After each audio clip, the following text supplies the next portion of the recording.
Good afternoon, ladies and gentlemen. For my instructor methodology 15-minute video, I've chosen to do 12 leads, 12 lead placements to be exact. I know through EMT, AEMT, and medic school it was kind of all beaten to our heads, but it never hurts to refresh on it. So we are going to go back over 12 lead placement. 12 lead placement is very important to get an accurate picture of the heart, EKG as you will. So with this, we all know kind of what we need. We need a monitor, of course your cables. You're going to need your 3-lead cable as well as your 6 for the chest. So some people call this a 4-lead, some people call it a 3-lead. It's actually a 3-lead, being that you just need the right arm, and left leg as 3 points of contact for the actual 3-lead itself. 3-lead itself can actually teach you a lot. If you are a advanced EMT, you can read at least 6 rhythms, 6 lethal rhythms or normal rhythms as it will. And then of course as a medic you can read a full 12 lead and be able to interpret things like STEMIs, AFib, RVR, things like that. So another thing you're going to need are going to be your electrodes, depending on what monitor that you guys use. You guys might use these electrodes, you guys might use different electrodes. So best practice is to understand how your electrodes work. They all pretty much work the same thing, just the way they attach, if you've ever been to a hospital where they clip on. Another thing that will help is any Nancy Caroline book you'll be able to look at, and you will be able to read about 12 lead placement. 12 leads are very important in really any cardiac event, any syncopal episode, anything that you're really not sure of and you can't figure out, any chest pain, of course, any abdominal pain. Those are going to be one of the first things you get when you get on scene. You get somebody with a chest pain, I always like to go straight to a 12 lead, go ahead and get that picture of the heart while my partner is getting other vital signs. So without further ado, we're going to go ahead and I've got my mannequin here, so he's going to be my little helper, and we're going to kind of go over how to actually place these 12 leads. And as we do this, I'll kind of turn him so you can see him a little bit better, because this is not the best angle, but I will be sure that you guys can see it once we actually kind of get to going on the 12 lead. Again, once we get on scene, I've got 52-year-old male, chest pain. I'm going to want to go ahead and get that 12 lead on as quickly as possible. So your 3-lead, how we said, the 3 points of contact that have to be made are going to be right arm, left leg. Then you're also going to have your right leg, but it needs to be your 3 points of contact, and you'll start to get a reading on most of your monitors here. I've got a life pack. Zols are a little bit different. Usually you have to have all 4 of them on, but life pack is pretty good. Once you get those 3 on, they will go ahead and start spitting out your 3-lead. So of course my mannequin here does not have legs or arms, so we're going to have to use the torso. Now normally you're going to put your we call it smoke over grass, smoke over fire, clouds over grass. So with that, black is going to go over the red, white is going to go over the green. So normally you're going to put on the meaty portion of the leg, meaty portion of the arm. So you're going to put them on the calf, the inside portion of the calf right here, inside portion of the arm. You can, however, say you have a person who is a diabetic and they are missing a leg or they are missing an arm, you can use the torso area. However, if let's say they do have one leg and they're missing the other, okay, you're going to continue in that trend. So if it's left leg, you're going to continue on the left leg. If it's left part of the torso, you're going to continue with the right part of the torso. Same with the upper part of the body. So right shoulder, left shoulder. So let's just say our guy here, we'll call him Tim, is a quadruple amputee, and he's got no arms, no legs. Okay, so we're going to have to take our electrodes. Now, our electrodes look kind of like this. All right, and these are kind of like little buttons. So, it's kind of like you're buttoning an old pearl snap shirt. Okay, so we're going to button these in. Okay, and they just click right in. Of course, I'm always going to tell my patient, hey, do you mind if I put these on? I'm going to have to lift up your shirt. I'm going to have to get them on the inside of your body. I'm going to have to get them under your left breast, especially when you're talking to a woman or a female. I'm sorry. If you have a female on the truck, I always try to let the female, put the 12 lead on the female if I have the opportunity to do so. However, in this field, it's a very hands-on field. So, again, you also have these letters on there, RL, so stands for right leg. So we're going on the inside of the torso, and I will move this camera so you can see it as soon as I get all these on. LL is going to be for left leg. Okay.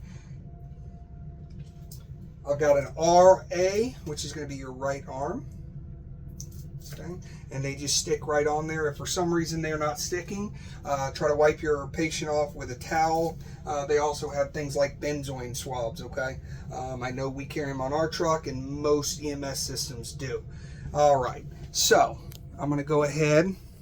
So we've got right arm, right leg, left leg.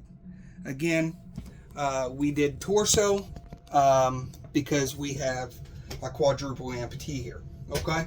So that will automatically start to spit out my 12 lead, or my 3 lead, I do apologize. So that'll automatically start to print out my 3 lead, okay? So the rest of these you're going to have 6 more, okay? It's going to be V1 through V6, okay? So I try to have these already placed on, or my partner will already have these placed on. If they get the 4 lead going, I'll go ahead and start putting the 6 on. That way they're already ready to go, especially when you have something like a chest pain and that patient is actually looking like they're having some problems going on. So you got your V1, okay? So this is going to be in your 4th intercostal space, okay? And you're going to run down and you're going to find your 4th intercostal space mid-clavicular, okay? That's going to lead you right down about the nipple line, okay? So you're going to find the 4th intercostal space, which is usually in most people right about where the nipple is, okay? And I'm going to place it in that meaty portion just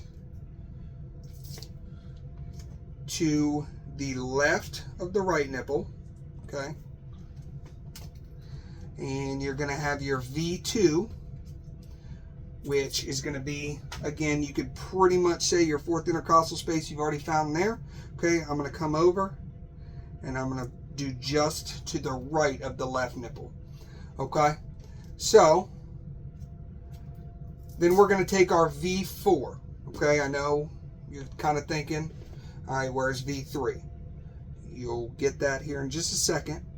So I'm going to go down and I'm going to find between my 5th intercostal space, okay, which is, if it's, a lot of times it leads right on that chest line. If it is, just go just below that chest line, okay?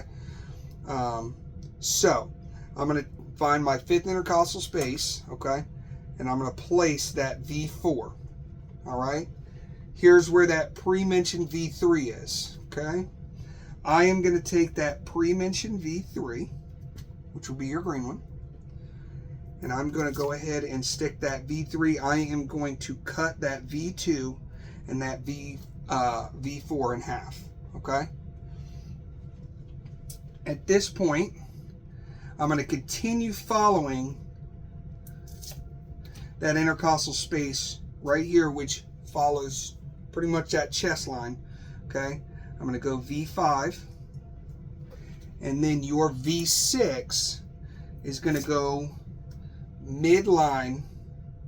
Okay,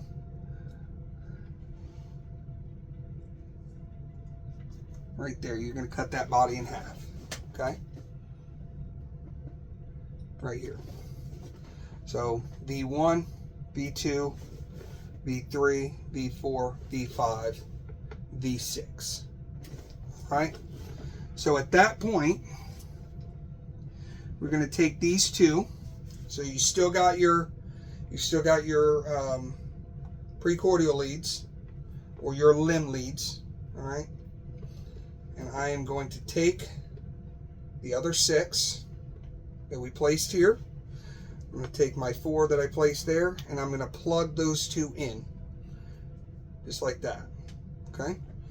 Once I plug those in, I'm going to be able to come over to my monitor, and I'm going to be able to hit acquire 12 lead. At that point, my 12 lead is going to start to take, and it will print out here, and I will be able to get a picture of that heart. Okay? There is also, you got your anterior, which this is taking kind of the front picture and side picture of your heart. You also have posterior, okay? So your posterior is going to get kind of that picture of the back side of your heart. So if I were to take and keep V1, V2, okay, and V3, and I take V4 and V5, okay, and I get on the back side, and I'm basically going to go the same way that I just went on the front. And I'm going to place, it's basically going to go just under the scapula. I'm going to place, and I'm going to place. Okay, so posterior. Okay, so at that point, I'm going to take my V4 and my V5, and I'm going to bring them around the back.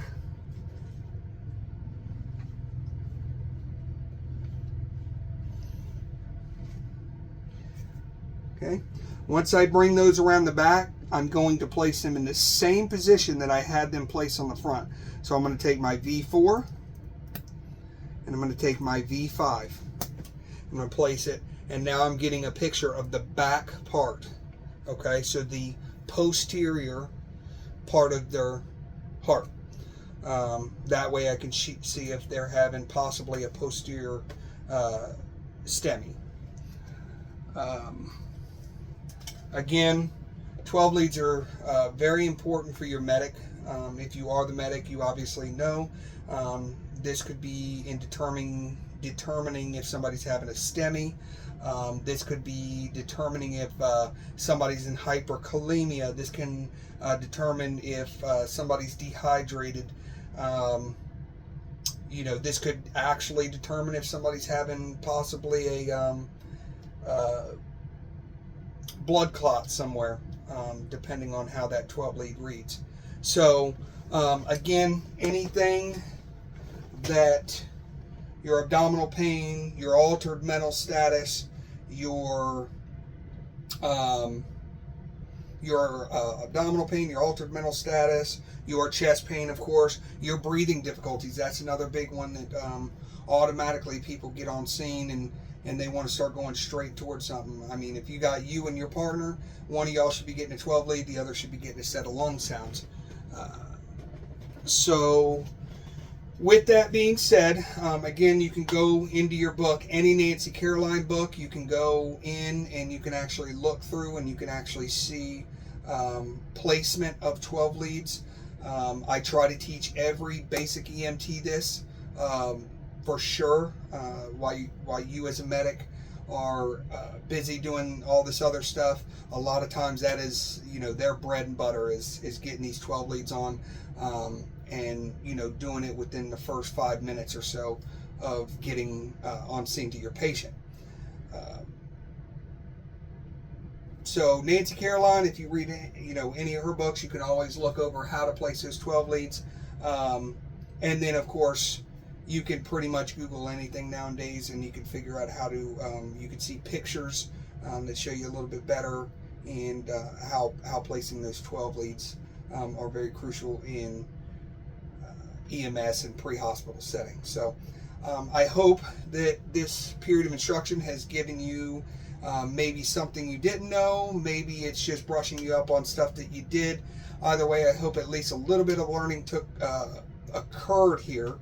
And any feedback that you have, I would gladly accept. If you heard anything that I can brush up on and I can possibly use to help in a following class, I would be happy to take those comments and definitely give them a look over, and hopefully it will make me better in the future. So I do appreciate y'all's attention. Hope it helped, and I look forward to seeing you guys later on.